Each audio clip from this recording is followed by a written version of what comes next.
Hello, everybody. Hey to everybody in the chat. Great to see you there. Good morning, hello, or afternoon or evening, depending on where you're watching from. To the members, I see you in the chat there. Thank you to my mods today. Nancy's here and my Tony is here as well. If you have questions, put question in all caps, and we will try to answer as many questions as we can. I want to welcome you all here. I'm Natalie. This is Scientology Life After a Cult, where I recap the Scientology news that has the internet buzzing and talk about my 35 years in Scientology with 3 generations of my family. Great to be here. Oh my gosh, you guys, there is so much to talk about. No, I know I'm like a broken record every day, but there just is. There just is. And the way we are so going to get into this Billboard thing, but we're going to kind of do it in real time somewhat as it was happening and unfolding, because it is fascinating. There's the story and then there's this whole kind of backstory, but we'll talk about it as we go along because we are going to get into this Billboard gate and all of that. We're also going to talk about a little bit of Leah Remini news with growing up in Scientology, and your loyal friend Zach did a little recap about that. We're going to jump into a few more reasons why, not that we need them, that Scientology is culty, especially in Clearwater. Then we got some LA protest news. We need to talk about this Billboard. That I think is going to be the biggest thing. And we have some protest news from around the country as well. So, I'm so excited.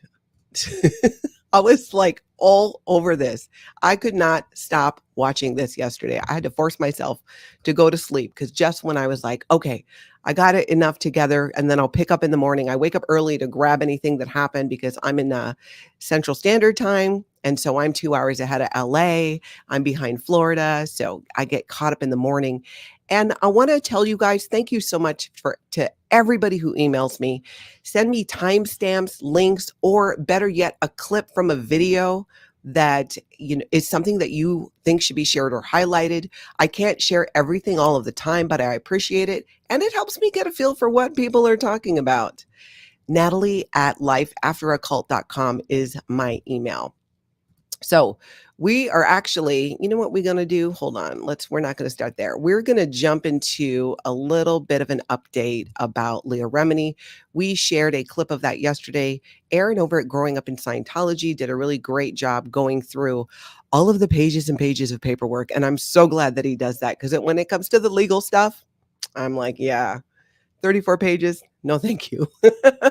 But I'm glad he does it. So let's take a look because he had your lawyer friend Zach on yesterday. And I love what Zach had to say about this. So I'm going to share a clip of this. There's links down below if I remember to put them in. Otherwise, I'll do them right after this to all of the videos we're going to talk about. Definitely go back and watch this interview that Aaron did because there's so much information that really puts things in perspective when it comes to Leah Remini's lawsuit, her harassment lawsuit against Scientology. Take a little listen. I want to make sure that this is very clear. This lawsuit is very much alive and well. This is a very healthy lawsuit. Contrary to that headline, this is very much a healthy lawsuit. And as much as Scientology wants to scream from the hilltops like the Sound of Music, look at all the good things that have happened to us, Leah Remini is still in a position of leverage on this entire lawsuit thing. So contrary to the headline, this is very much an ongoing life cycle, and we're still very early on in the litigation. I want to make sure that this is very clear. This lawsuit is very much alive and well. Oops. This is that is really the summary there. You'll see, I read a couple of articles. It's so interesting how different media outlets will grab onto a certain part of a story. And I was looking at those, reading those, watched Aaron's interview yesterday, watched this one again. And I think that's like what Zach said right there is pretty much it. There are things that were taken out of the lawsuit, but this is still alive and well and moving forward and means a world of hurt for Scientology. So yay, it's being exposed. It's moving forward. That made me very happy. I'm going to double check that I have something here. We're going to take a look at this. I've shared a clip of this video not that long ago, but it's so great that we're going to jump into it again. It's from Papa Meat. Many people have sent me this as well. And I specifically want to focus on just a couple of things that he's saying about Clearwater. If you have not seen this video in its entirety, it's going to freak you out. It's very well done. It is not that long, and it is chock full of facts about Scientology that will make your skin crawl. I'll give you an advance warning about that. It completely will. So let's look at Papa Meat. Where did I put him? I just moved it over. Hold on. Let's grab that again. I only discovered his channel like not that long ago. And then when I saw him do this, I was like, oh my gosh, this is so great. Because it really, if you know nothing about Scientology, it's a good kind of start if it's the first thing that you see about it even. But check out this part about what he's saying about Clearwater. This was just so spooky. Bid over an aquarium didn't go in their favor. The church had an explosion of purchases, and non-church business owners were forced out. And let me tell you, with locals, it was war. The church doubled its footprint in less than 3 years. Business owners were offered cash with values 2 to 4 times the property's value. Most of these businesses didn't have buildings for sale, but they had to accept. The offer was strong, but also businesses for most of these places was bad since Clearwater had become a ghost town for tourists, and the locals knew not to come there. Years and years of the Sea Org being there, a lot of these weird Scientology people walking around scared all of the locals off and many of the tourists. Altogether, 32 companies bought 92 downtown properties since 2017, totaling a cost of $103 million, and $99 million of that was paid in cash. Most of the buildings purchased have been left sitting empty and unused. Some of the shopfronts are just for show, and it evokes the feeling of fake town similar to North Korea and China, trying to evoke the same thing as like thinking that it's a prosperous plan. And after Ew. It's so true, though. That's the thing in parts of downtown Clearwater. It does seem like it's just propped up. When you look at some videos you see in North Korea where I saw it, I forget which media outlet did it, but a program they did a documentary on showing even like pictures of fake food in windows to make it look like there were grocery stores, and they had a lot there. Really reminds me of that. That is the creepy vibe that Scientology gives off specifically in Clearwater, and $99 million in cash to buy these buildings. Oh my goodness. How much good could they do for them to sit there like that? Okay. I just got to rant about this for a second. I didn't think I would, but why not put that money towards, I don't know, taking care of the staff members, getting some health care for staff, for the Sea Organization members, getting better quality places for them to live, food for them to eat, take care of your people, things like that. No, we can't do that. But let's spend $99 million on empty buildings. And we know that they've spent more than that. It is infuriating. No care for their people. But you know who knows how to take care of himself? Confident Chris. I thought this was super cool. He shared a little video. We're going to take a little look at a clip here of he got his tooth fixed. For those that don't know, Confident Chris was violently attacked when he was out protesting Scientology, and it was super sus, and it knocked out a tooth, but he got it taken care of. I'm gonna be acting brand new nowadays, man. I'm feeling brand new teeth. Who this? But yeah, guys, thank you. You guys basically pay for the tooth too, so thank you for my tooth. All right, we're gonna go back to LA now, so I'll see y'all later. Just so great. I'm so glad there was so much support for him when that happened. And I just wanted to make sure you guys knew, especially those who supported Confident Chris, that he was able to get that taken care of. And he's looking great. He's looking great, and he is doing fun things. Somebody sent me this clip and it made me laugh, because we did an interview the other day with Dylan Gill, Blow Drill. Many of you know him, especially in the chat here.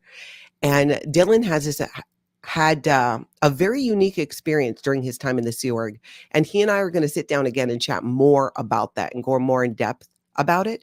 But he was talking about the secret Scientology vaults and how they preserve L. Ron Hubbard's writings and his lectures and all of that for just in case there's an apocalypse. And someone sent this clip and said that they think that this deserves to be preserved in a vault. And you know what? I looked at it and I agree. It is the Confident Chris's book of many street sketches. If you have not been following Confident Chris and his little red hoodie, little puppet of streets that he uses, it's hilarious. And I agree. This should be preserved in one of those vaults so that we can find it later.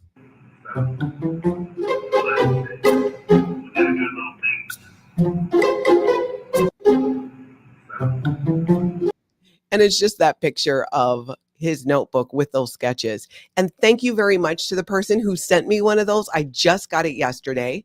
In fact, I think I took a photo of it in my car. I put it on my gear shift, and I'm so thrilled by it. I love it. I absolutely love it. I totally wanted one. And yeah, now I'm driving around in my car. And when I shift the gear, I see my little mini streets puppet there. Lots of fun.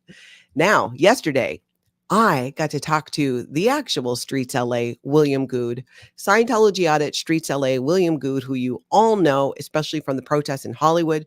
We sat down and had a conversation about Scientology, about the LAPD, and what's going to be happening moving forward. That video is on my channel. If you haven't seen it, check it out. It's a great interview with him. Also in that video in the beginning, before he joins us, I shared some news from Jeff at PTS for Life. Get over there because Jeff at PTS for Life is sharing a huge event that is coming up in April that Scientology is putting on in Canada. And he has all the deets on that. So check that out. But this interview with William, I always just love talking to him. And I'm going to share a little clip from that. Let's take a little look. People never in Scientology stand up because, like what you said, I think it's resonating with them that this is something, this may not have been your bully, but they are a bully. And people are coming together, and Scientology is quickly becoming this physical manifestation of a bully culture that we in society are no longer going to tolerate. I think I never really thought about that. Yeah, they are the ultimate bullies. But they're a weak bully. They're a paper tiger bully because they're the bullies. Again, they expected the LAPD to do all their dirty work. And if the LAPD is doing their dirty work, eventually LAPD won't be able to. Eventually, what the LAPD done, their corruption with this is going to be so well known, and they're going to have so much pressure against them, they're going to have to back away. Then what does Scientology do? They're not real bullies. They're on their own. They're not particularly scary. Many people never inside. That's so true. I mean, you guys tell me what you think in the chat and the comments. Scientology really is becoming this symbol of a bully, and they might have gotten away with it before, but they're not getting away with it anymore. They are not. They are definitely not. And we are all here for it. It's so great. Now, yesterday, oh my gosh, so much went down. So much went down. We're going to look at this from a couple of different points of view. One of my favorite things that happened yesterday is LARA FM, Oh No NORA, Liz FERRIS, even Leaving Scientology was on at one point, did a live stream together. And LARA was on the street on Hubbard Way, just going, and they were looking and sharing about places where they used to be. Liz shared a lot about that too. But it was when this whole Billboard thing was going down. But before that, there were a few things in here too that I thought were such great points that they made. One of them being why Sea Org members cannot be on video. And we've talked about that here on the channel. It was great to hear it from them, but I want you guys to take a look at this. And you got to go watch. It was an amazing stream. They teamed up on it. It was exciting. It was hard for me to get other things done because it was so awesome. I just loved it. But take a peek at this. I'm saying, oh my God, that's my uncle, that's my dad, that's my brother, that's my sister, that's my son, that's my daughter, whatever. I haven't seen them in years. Please tell them I love them. Please tell them, come see me, whatever. And it was causing too much of a hullabaloo for people to be recognized by their family members who they've been disconnected from, who they thought, they don't have a chance at that escape because there's no reconnection, because they convince you so hardcore that you're going to be homeless, you're going to be a drug addict, you're going to be a prostitute, you're going to have all these people that you haven't talked to. They want to throw you away like trash because they're SPs and all this other stuff. And for people to know in there that there are people out here that love them, that are waiting to see them, that want to see them, is the worst weapon. I'm saying, oh my God, that's my uncle, that's my dad. Yep. The worst weapon against Scientology is It's light. It's shedding light on it. It's exposure. They don't want Sea Org members to be on video, and they work really hard to hide them away for exactly that reason of what Oh No Nora said, because people see it. This has been happening. This has been happening. Family members who've been disconnected for a long time have seen their loved one on video as this has been happening with these different protests and live streams, and have reached out to the streamers, have tried to get help with reaching their family member. It's heartbreaking that there have even been people who've reached out to streamers to say, hey, here's a picture of my loved one from 10 years ago. Can you tell me if you see them? Have you seen this person? It's just heartbreaking. Now, because that's been happening, I don't doubt that it's been part of why there's been an increase in people leaving Scientology. And they talk about that as well. Because I'm telling you, we are all hearing in different ways from people who are either what we refer to as under the radar Scientologists, meaning they're kind of just staying off the radar of Scientology, but not full blown publicly leaving because they might have family ties or work for a Scientologist and they're not ready to totally rock the boat yet. But there is an increased number of people leaving Scientology right now. Listen to this. Yeah. My life, and I only got a little bit. For me, it feels like even 50 years is not enough. I wish I had my whole life. And that's probably my PTSD from Scientology and everything. But so many people are contacting so many people through the SBTV community in so many different ways. Even if it's just hey, I know, I don't want you to tell anybody, but I just want you to know I'm watching you. Yes. And you make me cry. You make me laugh. Sometimes I'm so afraid for you. And I'm like, this is amazing. You don't have to be on television, so to speak, or on YouTube, the tubes, to be like genuine and show other people like, we're so sick of this fake behavior. Like this. So true. We've talked about it behind the scenes. It is happening. There's always people who are leaving Scientology, but it seems to be particularly sped up at the moment. And I don't doubt that it has everything to do with the amount of attention and exposure and awareness being raised about what happens in Scientology, and people who have people in Scientology reaching out, and this message that, hey, there are people who care about you on the outside. There are people who will help you get your life started, especially for people in the Sea organization who, you got to remember, a lot of them, they don't have a driver's license. They don't have a bank account. They may not have access to their passport or even their ID if they have one, and have been in the Sea organization for some decades with not a lot of contact with the outside world. And there are resources for them. And for many of them, their families are still out there and waiting.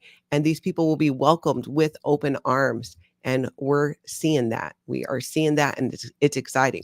I feel yesterday there were a lot of questions that were answered. There were a lot of mysteries, but questions that were answered too. And I have always had a question, and it got answered yesterday. What is up with that horrific zombie-looking lion on L. Ron Hubbard Way? Have you guys seen it? Tell me in the chat. Tell me in the comments. Creepy as all get out. How was that allowed to be created and put out there? On my best day in Scientology, I was creeped out by it. I thought it was gross. And Nora explains what happened. I was like, I have always wondered about this, so I wanted to share it in case anyone else has been wondering what is up with that creepy lion.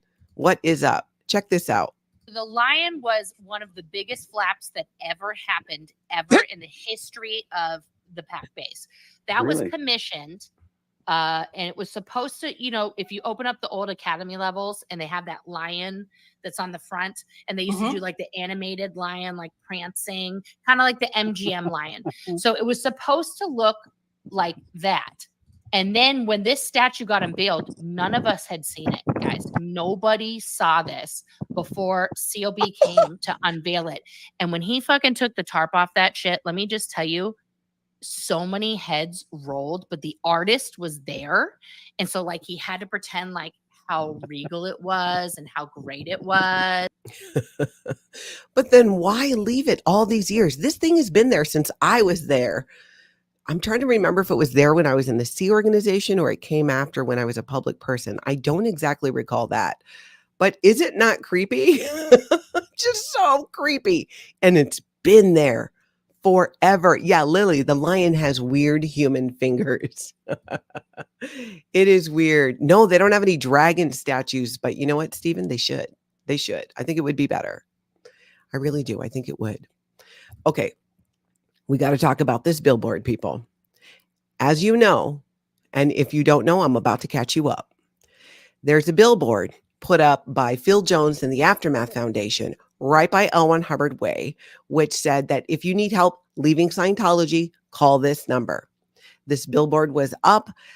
Scientology immediately put this blue crane cherry picker right in front of it to block the view from the blue buildings. Because as we know, and as you just heard from LARA FM, Liz Ferris, and Oh No Nora, there's an unprecedented number of people leaving Scientology and even the C organization. So the last thing Scientology wants is, here's a billboard where you can get help to leave, right? So we knew they were not going to like it. And we saw the thing go up. We're like, okay. So this goes on for a few days. And then Dan Walks LA comes on the scene.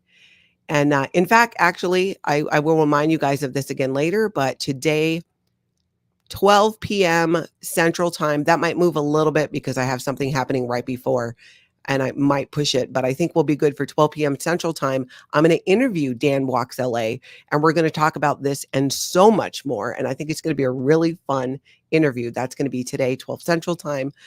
Go ahead and hit the subscribe button, hit the bell button, and then hopefully get a notification on it. But know what's going to happen around then. So Dan Walks LA is out there.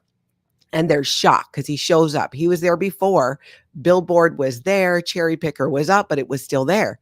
He arrives, is in shock because it is gone. It is not there. But he does make a new friend, which was cool. So we are going to take a look at that. Not long after Dan Walks LA gets there and is like, what happened? Are you streaming? I am. Me too. Nice to meet you. I'm one of the protesters too. Oh, pleasure. I'm Yeah. Dan Walks LA. I think I saw you last night. I'm very new to it, but Yes. yes, I was over here. This is day 3, and now the billboard's gone. And Can you believe it? And the crane's right back down. And it was just up last. It was just up last night. I know there was a night. group here, so Yeah, we were all here last night, right here last night. I don't understand how this came into play. Right. And so I this is their property, obviously. So Yeah. Wow.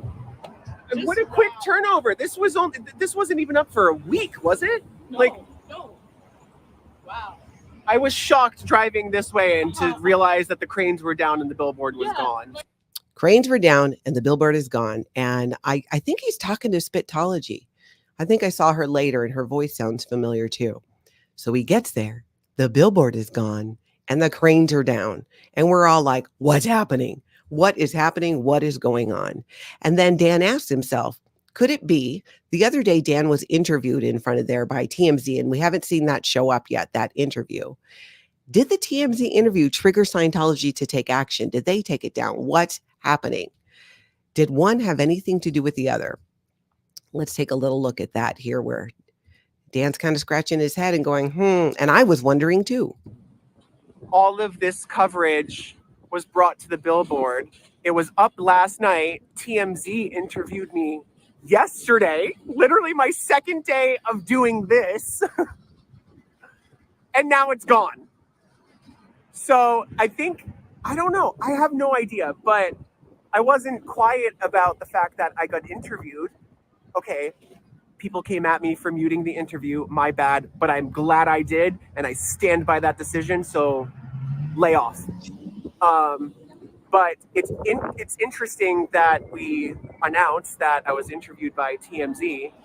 They were out here filming the billboard, and now the next day when the story was supposed to run, it's gone. So is that a coincidence? I don't think so. Just saying. I have no proof. So the plot thickens, right? The interview happened. The sign was up. The cherry picker was there. What was going on? What happened? Now we're going to take a little look at, so This is what I love about live streams and the chat, because people in the chat, like they know it. They get to, they're talking to different chats, popping in and out of different chats. It's like solving these mysteries. Reminds me of like Scooby-Doo, right? In the van and all the characters, and they're like figuring it all out. In fact, Chris, D.O.A. has got the perfect Scooby-Doo van. And Chris without not Chris without Hellcat, Confident Chris rented a van, a white van that looked like Scientology's van the other day. So it's like, what's happening? And then one of his mods, I do believe, I think it was Ellie, jumps in with some information. And all this is playing out. And you can see behind Dan, a guy shows up from Clear Channel to take down what was there kind of as a billboard, which turns out was underneath the billboard for the Aftermath Foundation. So listen to this. There are several others bundled in the back. So we'll see, but Ellie, who did you get that? Did you call the storage company? Yeah, we're leaving the man alone, so you guys can just chill with that. We're not bothering him, or I'm not. What did Ellie say? No, you're good. It's fine. You're totally fine. I'm screenshotting this. Hold on.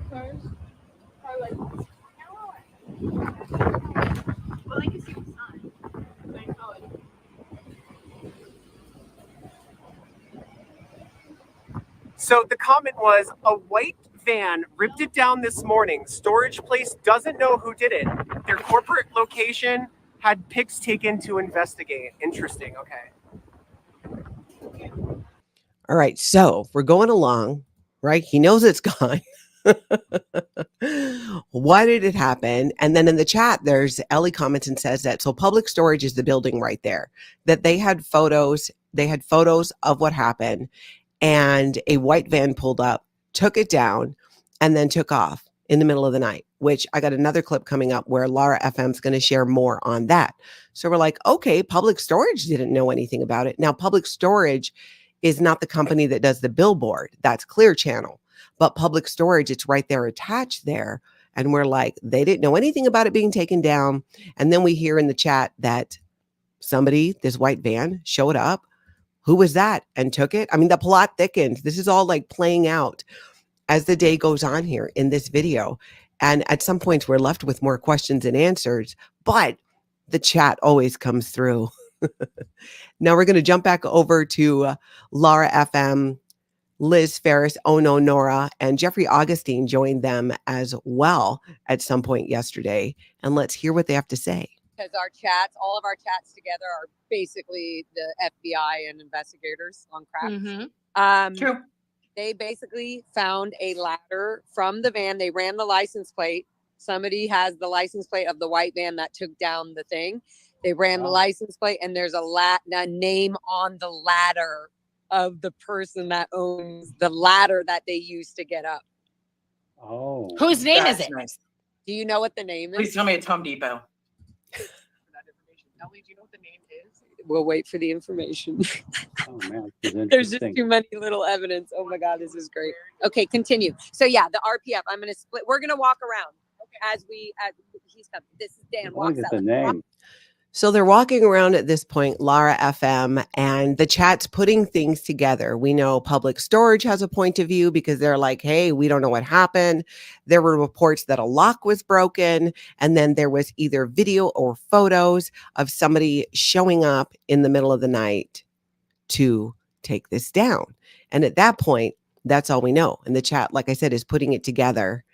And then there's a little bit more information that comes to light, and LARA comes back over by Dan at the billboard and shares it. Yeah, it wasn't supposed to be ripped down. Last night at 3 a.m. after we left, some people in a white van came here and tore it down, and then the other sign was behind it. So he's probably actually going either to get it, or they're replacing Phil Jones' money for the time and the hours that it wasn't up.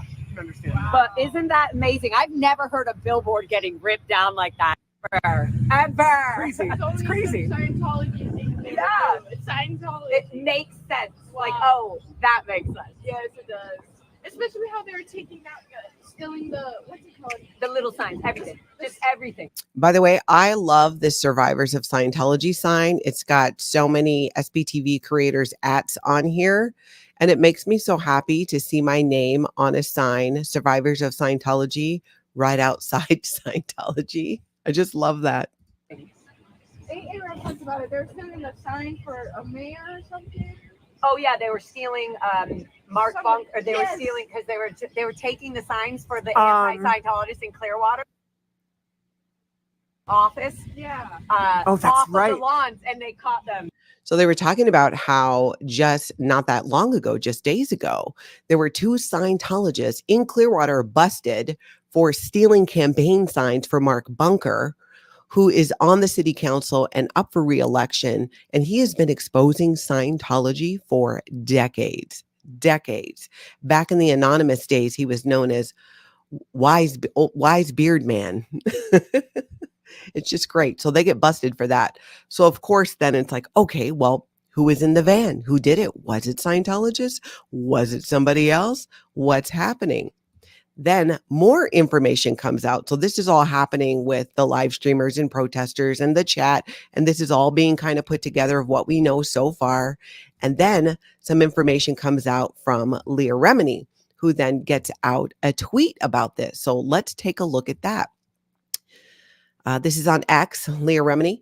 We need your help with something important. Please read and share. I've just learned that due to Scientology's threats and pressure tactics, Clear Channel has taken this billboard down. They've done this even though the Aftermath Foundation had a 1-year contract for the billboard. The billboard simply offered a safe exit opportunity to Scientologists who wish to leave. Taking this billboard down is unacceptable and just another example of a major corporation caving to a dangerous totalitarian cult that is abusing its members daily as a matter of policy. Unlike Clear Channel Outdoor, the Aftermath Foundation will not back down in the face of harassment. Please follow at Aftermath Foundation to stay up to date on their work. And then she shares a link to, if you want to donate to the work, to donate to the Aftermath Foundation and support the work that they're doing. So we're like, okay, well, I guess we know now for sure that Clear Channel took it down, right? But there's more to it as well that we're going to take a look at. But first, let's just talk about that tweet. So we're like, okay, let's see what happened. Dan shows up. Billboard is down. What happened? Clear Channel shows up to take down the sign that was underneath the Aftermath Foundation billboard. While that's being done, calls were being made. Turns out Public Storage knew nothing about it, and they're kind of ticked about it. And like, hey, what happened?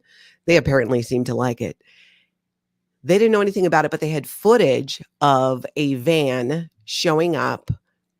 I believe it was a white van, taking it down and then going off. And then Leah Remini tweets confirmation. Okay, it was Clear Channel. But here's my question, because here's a couple things that aren't yet adding up in the story for me. And if you guys have answers to this in the chat or in the comments, please pop in and let me know. So if it was Clear Channel, I get why they might want to do this in the middle of the night. It sounded like it was, or I've heard reports that it was 3 a.m. I've heard reports that it was later. But let's go with the 3 a.m. They show up at 3 a.m. to take it down. What about Public Storage reporting that there was a lock that was broken in order to get to it? That didn't totally make sense either. So was it really Clear Channel? One. Number two, why would Clear Channel do it? They got employees running around at 3 o'clock in the morning? Maybe, I don't know. Or was it a Scientologist or someone from Scientology with Clear Channel's blessing? It's just Clear Channel couldn't get to it till the next day and they decided to take action. A couple things just don't add up about this. And fine, I get that Clear Channel's, caved to the harassment by Scientology. And come on, Clear Channel, it's like you're a media outlet. And they caved to that. But what's weird is it got taken down in the middle of the night and we still don't know for sure who took it down. Was that Clear Channel or was that somebody else? Because what about the broken lock? You see what I'm saying? Few things just are not adding up to me. And if you have any information on that, let me know. Let's chat about it. Put it in the chat, put it in the comments. And again, if you have any questions, just put question in all caps before that, and we'll try to address as many of those as we can as well. So then the Aftermath Foundation puts out a statement. This is from X. And there's a link to this. Only 3 days after the Billboard campaign officially launched, it was removed from its location near Scientology's buildings in Los Angeles, California. Read below to learn more or view our full statement at theaftermathfoundation.org. So basically, they talk about how they located the perfect billboard site close and visible from Scientology's buildings and signed a 1-year contract with Clear Channel Outdoor, including the first right of refusal at the end of the contract term. They go on to say, we developed a simple billboard design with our message and established a toll-free 24/7 helpline. And they give the phone number, 888-FREE-002. Initially, Clear Channel Outdoor was very supportive of our campaign. The manager told us that their office staff thought we were doing a great thing. By 10 a.m., so this is the day it went up, Scientology had erected a cherry picker in front of the billboard, intending to block our toll-free helpline from the view of their members. By that afternoon, they had also erected a scissor lift. The next day, March 12th, we were contacted by our Clear Channel Outdoor account representative, who told us they were under extreme pressure to remove the billboard and relocate it because Scientology claimed the message was, quote, controversial. For one, of course it's controversial because you're a cult and this is how maybe people can be helped to leave. So I can see how you wouldn't want that up there. We all get that. But why I've seen other billboards that are controversial could be considered to be so. A lot of people didn't like the, remember the Calvin Klein underwear ads and the big billboards? That might be considered to be controversial. Did you take that down? No. And thank you for not taking them down. But here you are now. That's the reason you're taking it down, because it's controversial. I'm sure Scientology said more than that. Scientology claims on its website that members are free to leave if they choose. Their extreme reaction to this simple billboard tells a different story. If people are free to leave, why are they worried about a phone number that gives those wanting to leave a place to reach out? Scientology has proven once again that they're not the freedom of speech loving humanitarians that they claim to be, but are instead a high control organization that seeks to bully anyone it fears will expose its abuses. Scientology has proven that they are scared this message will be seen because they know, just as we do, that it will be effective in helping the indentured servants escape its draconian control. And then it goes on a little bit more, but you get the point. They're totally right. That's completely why Scientology pressured Clear Channel to take it down. And what is up with that, Clear Channel? I mean, come on, seriously? This is not the end of this. I know this is not the end of what we're going to hear about this. There's going to be more about it. I know there's people reaching out to Clear Channel and expressing their disappointment in them caving to a bully. There are people who are being held there who want to leave. When you want to leave the Sea organization, you are put under 24-hour watch to make sure you don't run off before you have proper approval to leave. You do a lengthy, what's called a routing form with multiple steps intended to handle you to stay. And during that time, you cannot leave and someone has to watch you 24/7. This has been going on for decades. But yeah, it's too controversial to put out a help number for those people. That is ridiculous. And shame on you, Clear Channel, for caving and doing that. So I'd like to see a statement from Clear Channel, see what they have to say for themselves. Have them answer, what's up? What's up with that? So if anybody does have conversation with them and reach out and hears anything, let me know. Let me know. I would like to hear. Going down the road there over by La Poubelle. Some of you saw, I know many of you saw this because I got multiple emails about it. So as you know, there is a U-Haul van, or I should say was, that La Poubelle rented to put directly in front of their restaurant so that Scotty D.O.A. could not park his van that says Scientology is a cult, es una secta, and has the SPTV logo on the back. He was parking it right in front of that restaurant, and I guess they did not like that. Well, Turns out you're not supposed to be parking in that spot for more than an hour. And that van was illegally parked there for ages. I think even days. I'm not sure that they moved it. Mindy Willens was on the other day and she shared with us that there were no chalk marks on the tires that she could see, which would indicate that law enforcement came by and marked it and was like, okay, it's been an hour, if the tires don't move. None of that was being done. So Mindy reached out to law enforcement about it being parked there for more than an hour, and also U-Haul themselves. And take a look at what then happens. Ah, la poubelle.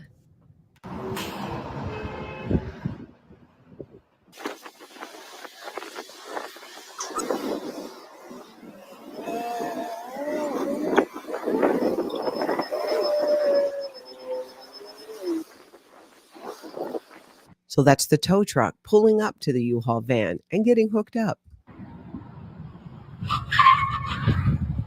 Whoa, that was a really close one. It was a dangerous area for multiple reasons.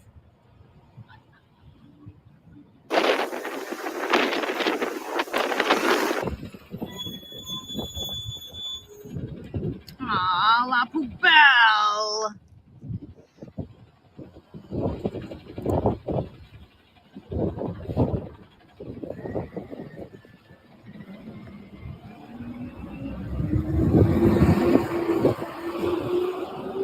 Bye-bye. Bye.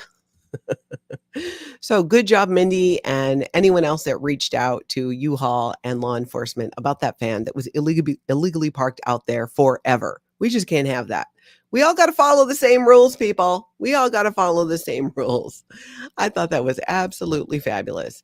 Now, at La Poubelle last night, there was quite a bit of craziness that went on as per usual. We're going to look at, there's a, what is it? What is her? We in LA. This is from We in LA, from her stream. And this woman was just like going at her and would not stop following her. And she got the feel that she was maybe being set up. This is something that protesters really need to be aware of. Do not take the bait. There are people who are sent out to agitate, to push your buttons, to get you to engage in violence so that you can be reported to law enforcement and falsely arrested. So I'm glad that she followed her instinct, but take a look at what happened. My ride's gonna leave. Yelling at My ride's gonna leave. But I'm not filming you. I really appreciate you. I really, really appreciate you. Hold on. I really appreciate you. I think this is just a scam. It's not a scam. I gotta get going. I'm gonna be back tomorrow. We can talk. I'm gonna be back tomorrow. Are you safe walking home? Yes, I am. Can you tell me your name again, please? I'm getting set up, guys. Can you tell me your name? I just be careful driving. I'm not driving. I mean, very careful walking. Sorry. Okay. Hold on. Tell me your name again, please. Yeah, my name is. Being set up. Oh. What is it? Jenny. Jenny. Yeah, Jenny's. And even though she might be planning to do something, she might be planning to get information. Yeah, she was out of there, which was smart. She followed her instincts and did the right thing because it was just weird. And the way the woman chased after too. What is your name? What is your name? Yeah, you guys are right. And if you were watching that in real time too, it was something. She talked to her too long. Yeah. Yep, Jackie, that lady was extremely sus. Definitely. And I think this is a great thing about the education piece is recognizing, and it's coming from these different communities. You have Scientology Audit, Streets LA, William Good, who brings to the table this First Amendment audit and is educating people on what their rights are when it comes to law enforcement, that they do have a right to protest, how they should conduct themselves, what you need to watch out for. Then you have the ex-Scientology community also bringing to the forefront, hey, just so you know, here are some of the dirty tricks that Scientology will try to do. They will set you up. They will try to provoke you into violence. These are their tactics. And we have seen their tactics be exposed over and over and over again. And the key is just don't fall for it because it's a trap. That's right, Bad Thayton. It's a trap. Looks like a trap, smells like a trap, feels like a trap. It's probably a trap. Better to err on the side of caution and just leave and get out of there. Get away from that person. Get away. Stranger danger. Yes. Definitely. Definitely. All right. Everybody who's coming in here, remember to hit that like button while you're here and do please subscribe. Okay. We're going to jump over to St. Louis. I shared a clip yesterday of, was it from the same channel? It was St. Louis Scientology audit, chats with a Scientologist. You got to go see this whole video because this conversation goes on and on. I am amazed, people. We have had so many protesters, ex-Scientologists having conversations with Scientologists and getting it on video where the Scientologists in these situations are not running away and are actually listening. We saw it in Australia. They had a whole conversation with a dude who was new to Scientology about body thetans and the Xenu story. And this is Louis Repetto here, who I'm going to chat with, I think, this weekend, have him here on the channel. I have so many questions, but this is a great video, a snippet of his chat with a Scientologist about body thetans. And the guy didn't run off.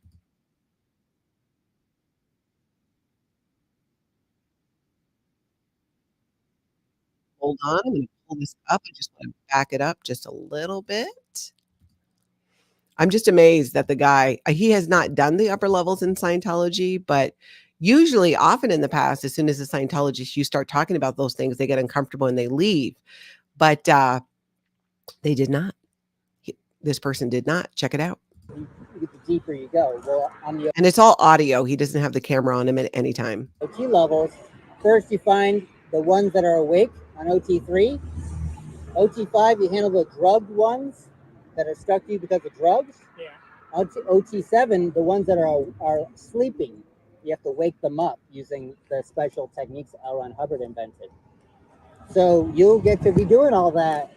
Are you excited? It's pretty interesting. You're going to be auditing some body things when you get on the OT level. I know, things get stuck to rocks and, Yeah. meth objects. I didn't realize they were following me around.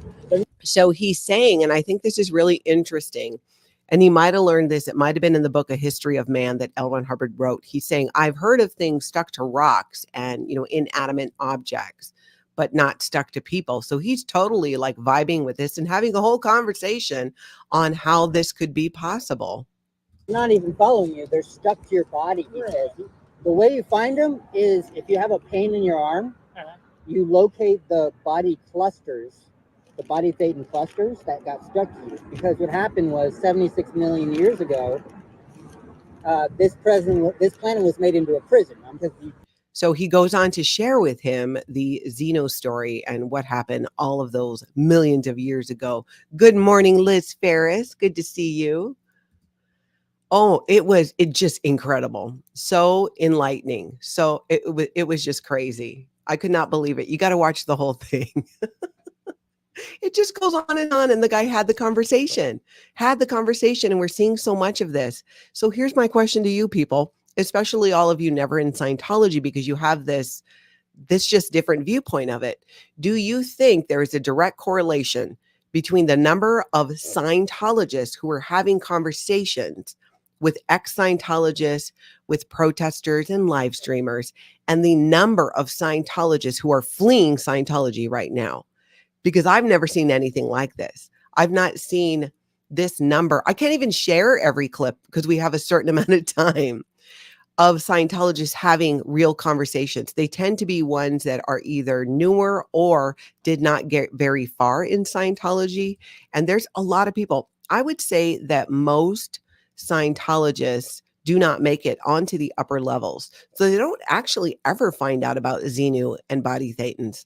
I did through operating thetan level 4. So I got to ride the whole Xenu train and deal with that.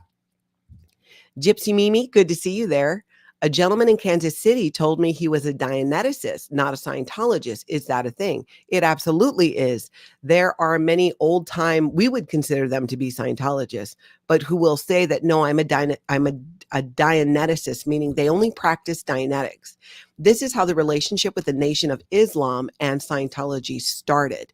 The Nation of Islam started out only using Dianetics and directing their members to do Dianetics auditing, to learn how to do what's called co-auditing, where they audit, counsel each other using the Dianetics techniques. And for a long time, they're always like, no, we're not Scientologists as well. We're using Dianetics to make us better members of the Nation of Islam. There are very few, you don't really run into too many Scientologists who would say they're just a Dianeticist.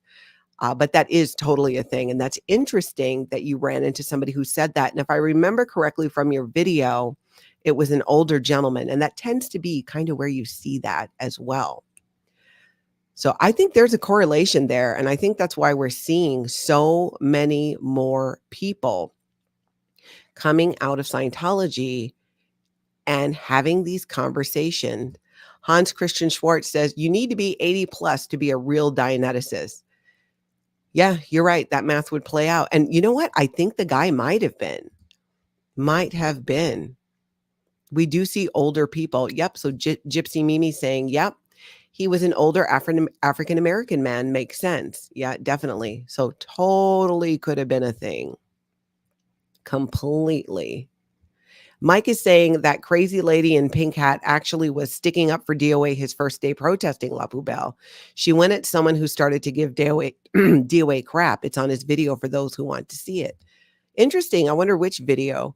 If you know Mike and can send me a clip or a link, Natalie@lifeafteroccult.com. That would be awesome. That would be awesome. Oh, and Degraded Daughter is here too in the chat. Hey, girl. Good morning. Thank you for doing this wrap up. Makes it easier to keep up with all the amazing work happening, doesn't it? If you did not catch the beginning, you got to go back because we just went through this whole thing from Dan Walks LA, his footage, and then the amazing live stream that LARA FM, Liz Ferris, and Oh No Nora did yesterday. Incredible. We shared multiple clips from that. Multiple. And watch the whole thing play out.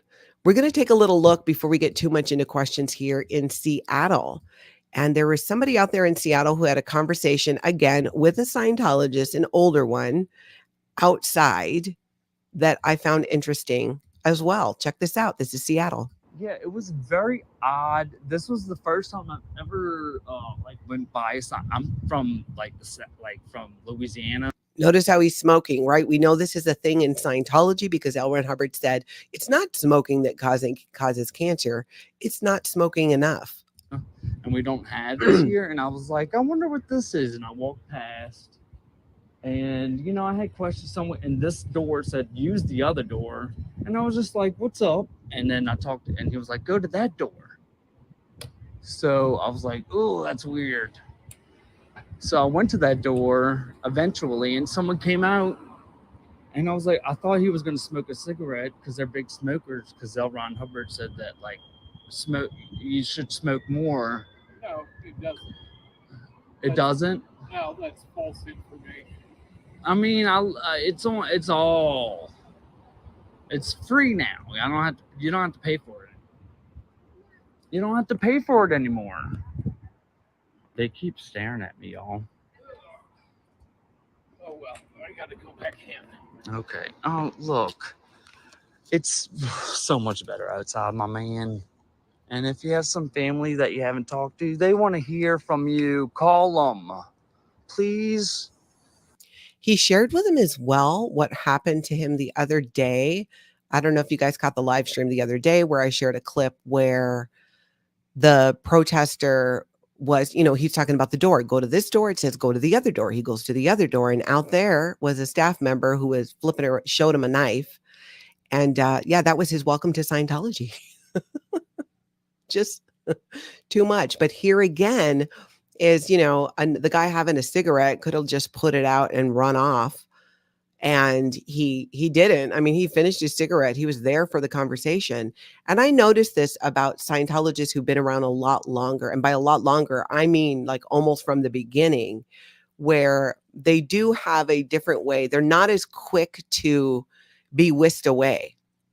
And My prediction is that Scientology is going to get better at whisking people away, because that's the thing too. These conversations are happening and nobody's coming to get them. And sometime because they're a distance away from the building itself.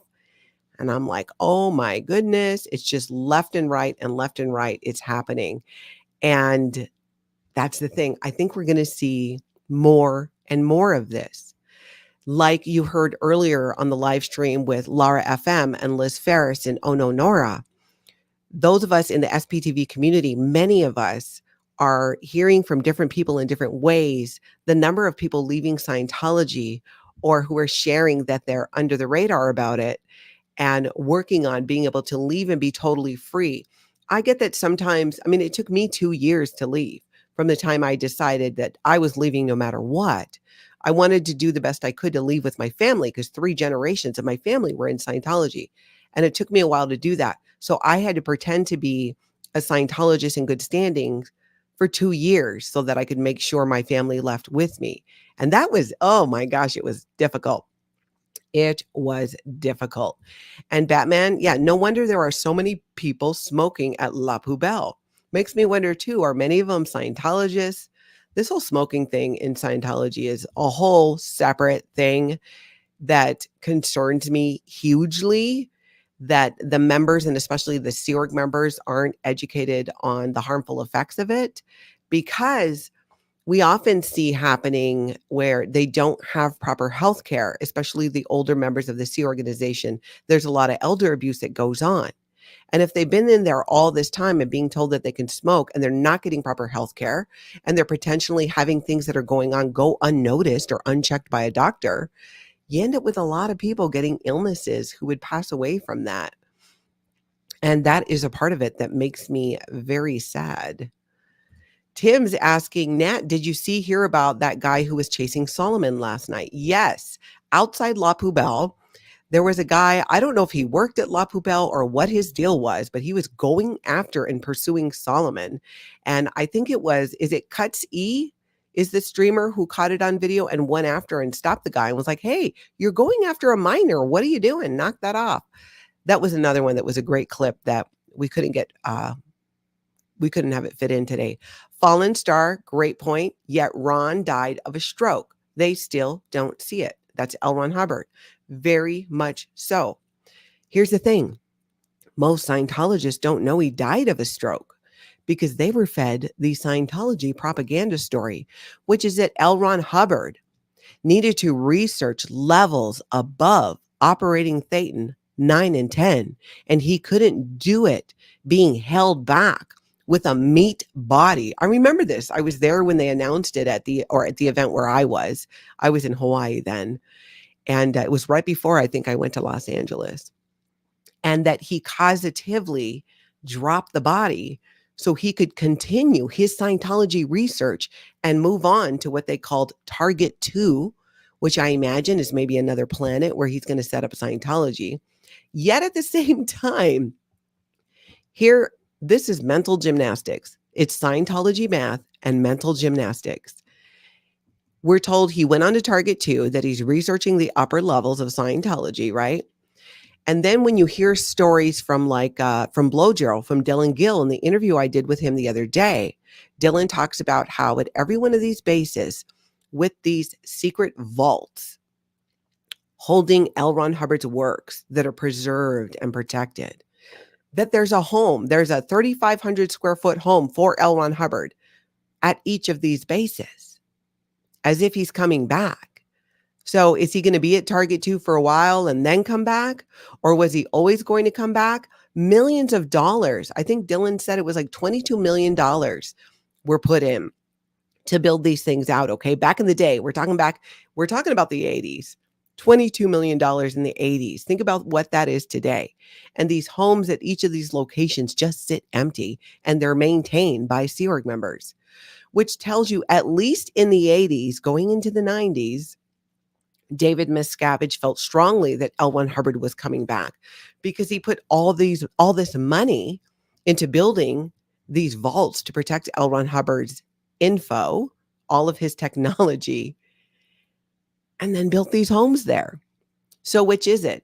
Which is it? And Scientologists, everyday Scientologists don't know about this. They do know about the preservation of L. Ron Hubbard's tech, because when I was in Scientology, they hit us up for money at Author Services. You would go to Author Services, which is I think it's in that Hollywood Guarantee building where the big buses have been. And you go up and they do this whole wine and dine, except there's no wine or dining, but they do give you coffee. They had an espresso maker. And then hit you up for money by buying these leather-bound Dianetics books or these prints from Battlefield Earth that were created by these artists to fund this project to preserve L. Ron Hubbard's works. It's just mind-blowing that all that money, again, $22 million on these vaults back in the 80s, and I think there's 4 of them. Then you look at today on what we just heard from Papa Meat on that clip that I shared earlier, $99 million spent in Clearwater by Scientology to buy up buildings, and $99 million was in cash. I think it was $103 million or so since like 2017. And $99 million was in cash. This is the level of money that we're talking about. Scientology does not have any strength in members. Scientology doesn't have any strength in true know-how to actually help people. And they are horrible at covering up their crimes. And so many people have left, like myself, who are ex-members, who have been sharing and beating the drum and getting the word out about these abuses. And now all of you who've never been in Scientology are here doing it and exposing it. And these protests are taking place. The interview I did yesterday with William Good, I just loved it because we also talked about his thoughts on the protests that are coming up everywhere. Portland, Seattle, Australia, all over Canada. All over the place, in Ontario, in Vancouver. It's happening and they're growing and they're getting larger and larger. And he got a real kick out of it because that's what it's going to take. That is totally what it's going to take. Bad Thayton says, I heard Target 2 was really hot. Target 2 is so hot right now. Oh my gosh, there's just so much there, so much there. Jamie's asking, Natalie, did you really believe all you were told? For the most part, here's how it went for me. Some things, if I was like, I don't know, I wouldn't voice that I didn't believe that because I knew what would happen. I'd be subjected to interrogations and would have to do reprogramming, which at the time I didn't know was reprogramming, but I knew it was positioned to get me to just believe everything 100%. So even the doubts I had, I just wouldn't voice. But a lot of these things weren't the craziest things about Scientology. So when you hear about Xenu and the body thetans, it's like, well, I don't know. L. Ron Hubbard talked in multiple lectures about other races and species and battles in space that people may have had in their past lives and all of that. So I was more like, well, I don't know. Why not? Maybe, right? Stranger things have happened. Didn't give it a ton of thought beyond that. Oh my goodness. I love your guys' comments about this. Me and Taz, great point. L. Ron has enough homes to house the homeless. Yes, that nobody's at. Nobody's there. They're just paying for it, and SEERG members have to take care of it. It is truly crazy, and I'm glad that you guys see that. And Tina, in the last 20, good point. There's a lot that has been coming out about this, more that will be coming out about this. These financial acts are called money laundering. Lot of financial crimes. If you caught Pearl Snappy's stream the other day, we shared a clip, I think it was yesterday, where she's on her bullhorn calling them out in Austin on the financial crimes committed by Scientologists that are right there. And they are really gross and they're recent. What these people have done is like next level. But I'm glad that it's all coming out. I'm glad you guys are all here for that. Literally, Cherry Bakewell. Clear Channel are cowards. Didn't the Aftermath Foundation warn them they would get some pushback? I would imagine that they did, because how do you not? You got to know it was coming. All right. So again, today, probably around 12 p.m. Central Time, look for it, hit the subscribe button and hit the notification bell. So hopefully you get one. I'm going to talk to Dan Walks LA. I think that's going to be a lot of fun. We are going to chat about that. And we are, let's see, I got some other interviews coming up this weekend as well. I'm going to be doing the usual morning recaps. You can catch me Monday through Friday, 8 a.m. Central Time, here doing the Scientology recap, 10 a.m. on Saturday and Sunday. unless there's like I have a meeting or something, then I'll let you know the night before if the time changes. So keep sending me those links, those emails. If you see something, say something. Natalie at lifeafteraccult.com. Reach out to Clear Channel, let them know your thoughts. And if you hear back, I would love to know, because as the day progresses, we're going to hear more about this. We're going to find out more. And again, if you have a chance, go over and watch that interview I did with William Good. It was so great. And I love his perspective on these protests, but also where he thinks they're going and what he thinks needs to happen for the LAPD to get their act together and stop being Scientology's lapdog. He has a plan, and a plan that we can use your help with. And I lay that out in that interview. So check it out if you can. In the meantime, you guys know the drill. Get out there and have the most amazing cult-free day.